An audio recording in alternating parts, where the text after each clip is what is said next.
네, 이 시편도 다윗의 시편입니다. 우리가 1절 초반을 보면은 다윗은 지금 이제 부르짖는 기도를 올립니다. 무엇인가 그의 마음이 절박한 것을 알 수 있습니다. 그의 마음에는 지금 고통이 있고 괴로움이 있고 또 답답함이 있습니다. 그래서 그것이 부르짖는 기도로 터져 나왔습니다. 그는 하나님께 아뢰기를 내게 귀를 막지 마소서 기도합니다. 하나님께서 그를 향해서 귀를 막고 계시다 이렇게 느꼈습니다.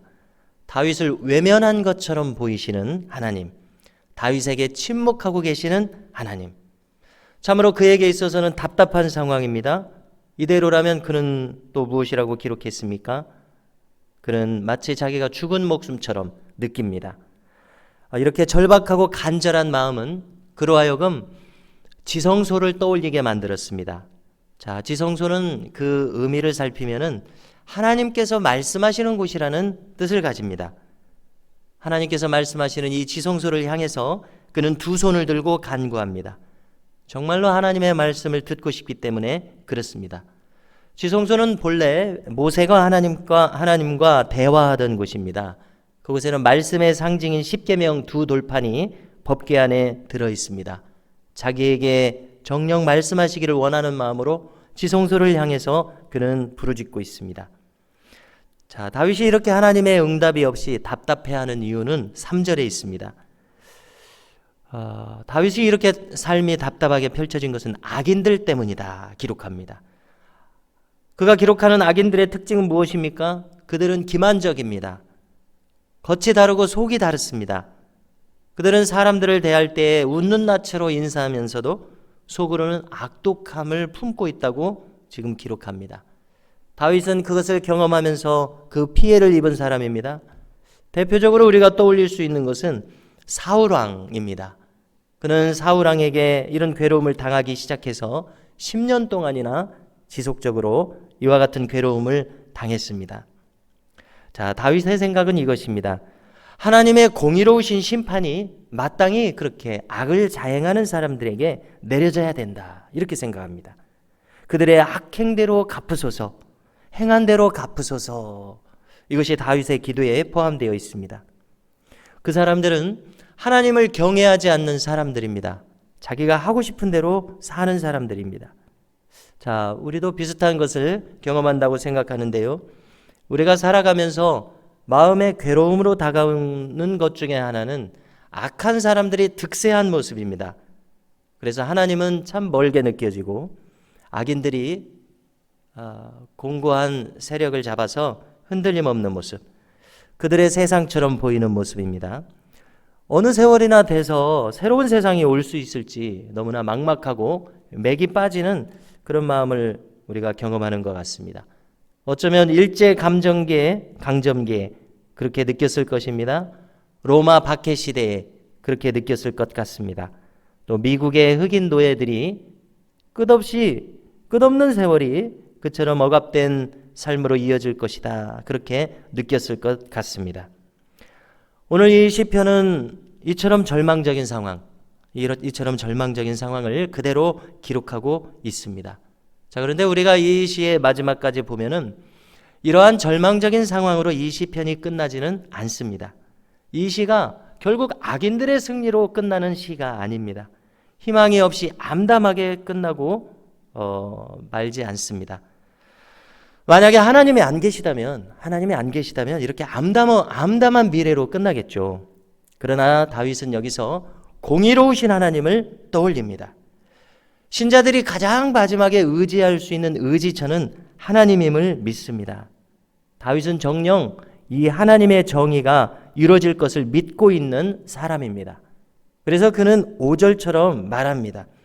저 하나님을 무시하고 살아가는 사람들, 자기가 하고 싶은 대로 악하게 사는 사람들, 그 사람들을 하나님께서는 파멸시키신다. 그리고 다시는 못 일어나게 하신다. 이것이 다윗의 확신입니다. 다윗이 믿는 하나님은 정녕 이렇게 하시는 하나님이십니다. 그리고 놀랍게도 실제로 우리가 이미 아시는 것처럼 다윗의 생애에 이 하나님의 공의가 이루어집니다. 그래서 그는 찬송합니다. 실제로 그의 생애에서 자, 6절을 보면은 이렇게 찬송합니다. 여호와를 찬송하며 내 간구하는 소리를 들으심이로다. 자, 그런데 많은 경우에 있어서 이렇게 다윗의 생애처럼 정의의 실현이 더디게 이루어지는 것을 우리가 현실에서 경험합니다. 우리의 현실의 삶 속에서 이 정의가 우리의 생애에 전혀 실현이 안 될 수도 있습니다. 자, 그래도 우리는 어떻게 생각해야 됩니까? 그래도 괜찮다. 맨 마지막을 생각할 수 있어야 되겠습니다. 우리의 생애에 정의가 실현되지 않아도 영원한 심판대에서는 결국 저들이 심판을 피하지 못할 것이다. 우리는 이 마음을 갖고 있어야 된다고 생각합니다. 다윗은 최종적인 승리를 주시는 하나님을 생각하고 있습니다. 그분을 찬양하고 있습니다. 자, 7절을 찾으셔서 함께 읽겠습니다. 함께 읽으십니다.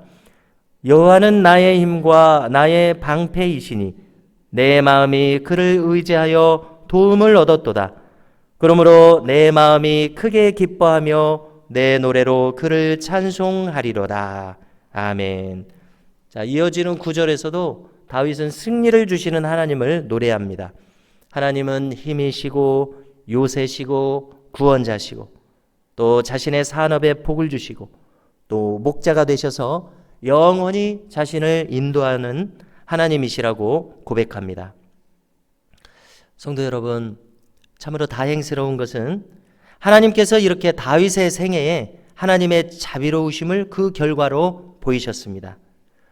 우리의 삶에 있어서도 반드시 그렇게 하실 것을 믿어야 되겠습니다. 부정적인 결과를 생각하지 말고, 왜냐하면 그것은 불신앙입니다. 자, 우리가 출애굽 시대에 이스라엘 백성들이 하나님으로부터 들은 말씀은 무엇이었습니까? 내 입이 말한 대로 행하리라. 이런 말씀하셨습니다. 언제 그런 말씀을 하셨냐면은 출애굽을 하고 나서 이스라엘 백성들이 모든 상황들마다 불평했습니다. 그들은 하나님으로부터 만나와 메추라기를 받았어도 그 다음에 불평했습니다. 물이 솟아나게 하셨어도 또 불평했습니다. 그 이스라엘 백성들에게 하신 말씀입니다. 내 귀에 들린 대로 행하리라. 자, 왜 그렇습니까? 그것은 그들의 모습은 불신앙의 모습이기 때문에 그렇습니다. 자, 다윗의 생애에 공의로움을 나타내셨습니다. 그러나 우리는 어찌 그것이 다윗뿐만이겠냐는 신앙을 가져야 되겠습니다. 우리에게도 하나님의 공의와 승리와 축복이 실현되게 하실 것을 믿으시기 바랍니다. 주님의 제자된 자에게 주신 약속을 또 떠올려 봅니다. 우리가 마태복음 19장 28절을 보시면요, 읽어드립니다. 또 내 이름을 위하여 집이나 형제나 자매나 부모나 자식이나 전토를 벌인 자마다 여러 배를 받고 또 영생을 상속하리라. 아멘. 여러 배를 받고, 이것이 우리의 생애 가운데 실현될 줄을 우리는 믿어야 하겠습니다. 오늘도 우리가 다윗의 시편처럼 하나님의 공의가 실현되어서 주의 백성들에게 구원을 주실 것을 믿는 이 믿음으로 승리하시기를 축원합니다. 이제 방금 나눈 말씀을 붙들고서 기도하는 시간을 가지겠습니다. 자, 우리가 기도하실 때 다윗처럼 선을 행하되 낙심치 아니하면 때가 이름에 구원을 베푸실 것을 신뢰케 하소서, 이렇게 기도합니다.